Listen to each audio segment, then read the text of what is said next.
नमस्कार दोस्तों, जय माता दी। एक बहुत ही दुखद घटना दोस्तों कि कल रात गोलू राजा का शो बलिया में चल रहा था। अपराधियों ने उनको गोली मार दी। आखिर कलाकार किसी का क्या बिगाड़ा है? कलाकार तो कलाकार होते हैं। कलाकार सबके लिए बराबर और अपना शो करते हैं अपने लिए। तो कलाकार किसी का क्या बिगाड़ा है?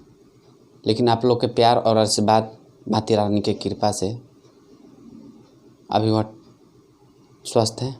अब बहुत जल्द ठीक हो जाएंगे। यह एक घिनौनी अपराध है कलाकारों पर। ऐसा नहीं करना चाहिए। कलाकार आखिर कलाकार होते हैं। किसी के यहाँ जाकर अपना मनोरंजन, सबका मनोरंजन करते हैं। तो आखिर किसी के कलाकार किसी को क्या बिगाड़ते हैं? आप लोग बताइए दोस्तों। यह बहुत गलत स्वभाव है कलाकार के प्रति। कलाकार सबका मनोरंजन करते हैं, सबका मन बहलाते हैं और उन पर गोली चला दीजिए, मार दीजिए।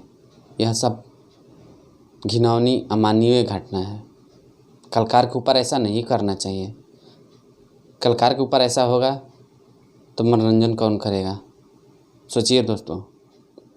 तो आइए एकजुट होकर कलाकार के ऊपर से ये सब घिनौने सोच को हटाएं और बता दें दोस्तों कि ऐसा सब नहीं करना चाहिए कलाकार के ऊपर। कलाकार दूर दूर जाकर सब लोगों का मन बहलाते हैं, दिल जीतते हैं। तो कोई कलाकार जाएगा कहीं?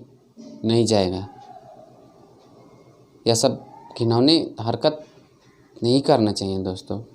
आज बहुत मन दुखी है, और वो भी गोलू राजा पर।